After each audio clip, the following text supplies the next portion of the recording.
Let me tell you the facts here. This is beyond disrespectful to the country, to the men and women, the millions who have fought, bled, died, were injured defending and fighting under that flag. Look, NFL players, you want to protest, go knock yourselves out. But when you disrespect the flag, you're doing nothing for the people in this country to advance the ball for the forgotten men and women that are suffering. And frankly, you're spitting in the eye of every service member who did serve, fight, bleed, and die under that flag. And what's even more sad, a Pittsburgh Steelers player, the former Army Ranger, Alexandro Villanueva, he was even criticized by his own coach. After the game, his own coach, Mike Tomlin, said this. Take a look. Many of them felt like something needed to be done. I asked those guys to discuss it, and whatever they discussed, that, we have 100% participation or we do nothing. They discussed it for an appropriate length of time. They couldn't come to an understanding, so they chose to remove themselves from it. They were not going to be disrespectful in the anthem, so they chose not to participate. But at the same time, many of them were not going to accept the words of the president. So we decided to sit it out, to not take the field. I was looking for 100% participation. We're going to be respectful of our football team. Now, as I said, we'll have more on Alejandro later in the program. Suffice to say, his jersey skyrocketed to #1 on NFL.com. That speaks volumes. Now, I'm not sure why it's so hard for so many NFL players to understand why Americans don't want to see the flag and the national anthem disrespected on Sunday, on game day. And to me, one of the best moments, you watch an NFL game, is when it's over. You have warriors, the best of the best athletes, both sides. They unite. They get in a circle. They say a prayer of thanks. That I love. If the NFL of players, you want to choose to make political statements, you have every right to do it. And I'm predicting right here and now tonight that the fans that disagree and find it offensive, they're going to flee. That's also their right. Look, I don't support boycotts. I never have. But I'm also not interested in watching this behavior and the sign of disrespect every Sunday. As of today, Saturday is now my football day, unless this changes.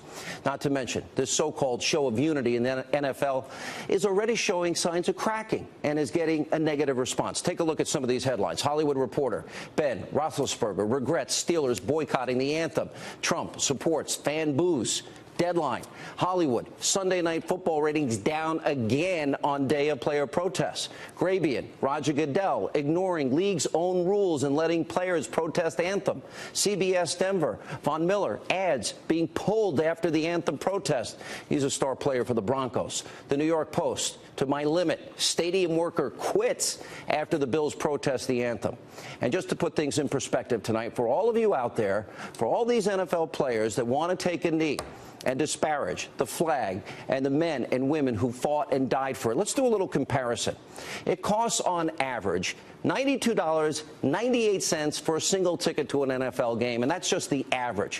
Family of four, they're spending hundreds and hundreds of dollars just to attend. Never mind, you want to buy a beer, hot dog, a Coke? Forget it. The average NFL salary, $2.4 million. Some players making tens of millions of dollars and even hundreds of millions during the course of their careers. And by the way, they deserve it. That's fine. They're great athletes. Now, meanwhile, the average salary for a private in the military is under $41,000 a year. Now, think about this for a second. NFL players, they have an opportunity to make millions of dollars because of men and women who make a modest salary that risk everything, their lives, to give them the freedom to play this great game. And here's another dose of reality. If average men and women protested and pissed off their customers at work, they probably wouldn't have a job. We are all the customers, by the way, of the leftists in Hollywood and all these pro sports athletes. So should the same standard apply to them?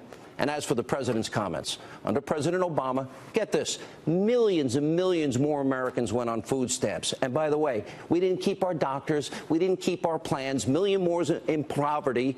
And by the way, he doubled the national debt for our kids and grandkids. And the president right now, he's trying to make policies that are better for the people in this country, especially those left behind.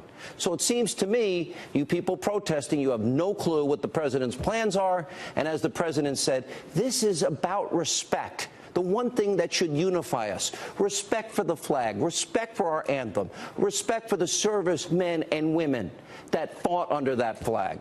And for those claiming this is all about freedom of speech, freedom of expression, yeah, I'm a total believer in it. I make my living doing this. But you know what? These players have every right to protest.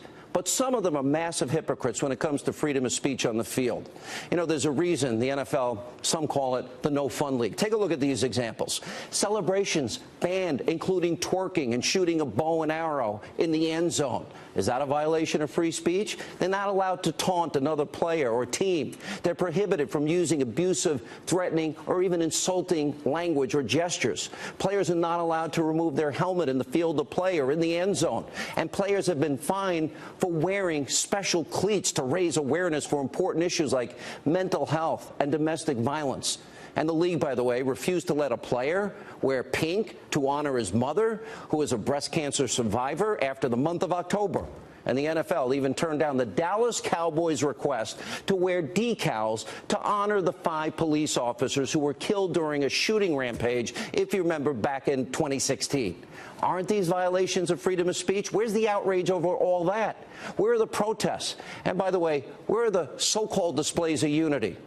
Not to be cynical, the NFL threatened to fine Avery Williamson of the Tennessee Titans. He wanted to wear a 9/11/01 Never Forget on his cleats for the 15th anniversary of the worst terror attack in our history. I happen to be a big fan of RG3. He got in trouble for wearing a No Jesus, No Peace T-shirt. KNOW, and they made him turn it inside out. And RG3 also got fined 10 grand for wearing a Reebok T-shirt because it wasn't Nike, and Nike's sponsored by the NFL, or this sponsors the NFL. And some NFL players, they get fined for wearing Beat headphones on the field. The NFL only cares about freedom of speech because they're sponsored by Bose. So nice try, Roger Goodell. You're arbitrarily enforcing the so-called rules as it relates to free speech. And, of course, the media is going insane over President Trump calling these NFL players out and trying, those in the left trying to make this about race, even though it clearly is not. Let's take a look. Race, and you can't help but talk about race with this. If you have any question in your mind as to whether or not he is race baiting at a certain point in time, just think of Charlottesville.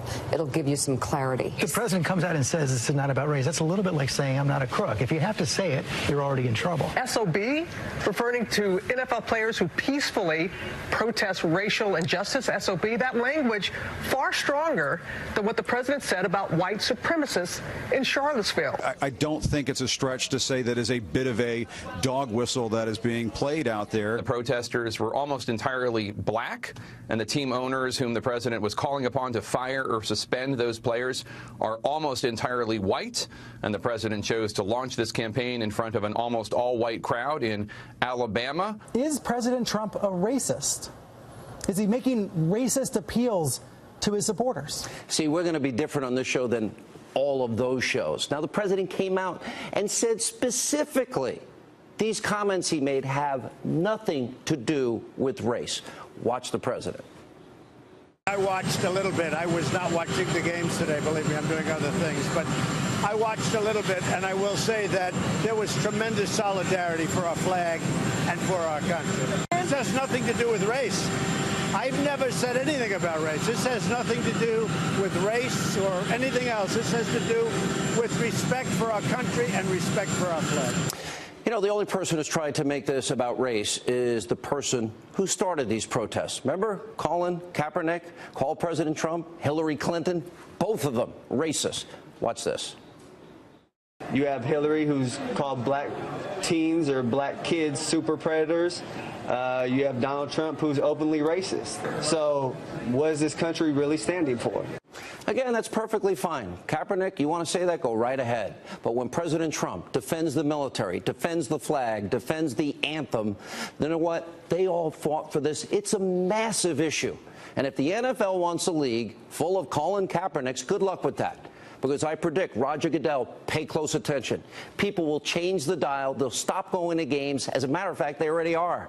Saturday is going to be my football day, and Sunday you'll watch ratings and revenue decline precipitously. Joining us now with reaction, former Secret Service agent, NYPD officer Dan Bongino, and civil rights attorney Darrell Parks. Gentlemen, welcome back. Thank you. Darrell, let me start with you. Real simple. You respect our flag. You respect Yes, I our do. country. You respect Yes, I our do. anthem. I've known you for many years. We've disagreed. Tell me, and the men and women that fought, bled, and died fighting under that flag. Now, I'm all for protests. I honor your right to protest. We've disagreed on issues. Why would you choose something that specifically insults men and women in uniform? Sean, I don't think the intent is to insult men and women who wear the uniform, nor our national anthem.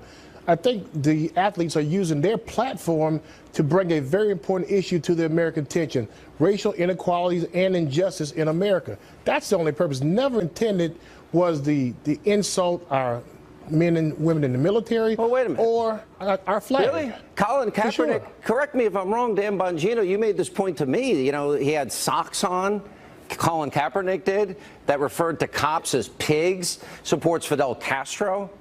Dan?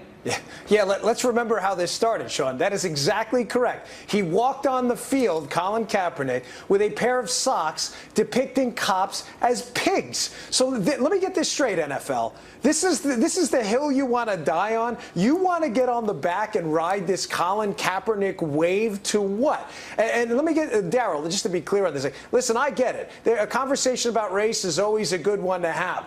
But it's not the conversation Americans are concerned about. It's the format you choose to do it. Kneeling during the anthem is universally accepted as an act of disrespect. Why would you do that and insult everybody who you're trying to, quote, engage in a conversation on race? It's ridiculous. Let me say this. There's a way and a time to have a conversation on race, right? What we expect, though, from our president is that we have a problem where many African Americans and people of color feel disrespected by some of the things that happen in our country, whether it's inequality Let me ask you a police, question. or police injustice. Daryl. Yes. The Dallas Cowboys, they wanted to put a special memorial on their helmets for the cops that were killed in Dallas. You have one player wants to put "Remember 9/11" on the 15th anniversary of 9/11, 2001. There's plenty of restrictions on the, quote, freedom of speech rights of players in the NFL, how they celebrate, how they talk to the refs. There's plenty. That's never come up. But the American people are viewing this differently. So tell me why this is okay and honoring dead police officers murdered in the line of duty is not. Well, Sean, certainly I can't answer for the NFL. They have You don't want to try and answer for the NFL because it's called, by the way, I'm going to put up the socks. Look at that. Cops as pigs. That's what Colin Kaepernick wore. Do you support that? No, without a doubt, I don't support that. But what I do support, though, is that America needs to have a conversation about some of the inequalities that we're dealing with. That's the conversation that we need the president to lead. Last word, Dan. Yeah, well, all right, that's great, but you don't kneel in front of an audience, a national audience, while the national anthem is playing, slapping in the face every veteran and cop and every patriotic American who believes that those colors mean something. Right, that's not the way to do this. What are you missing? That's not what this is about. Not at all. Thanks for being with us.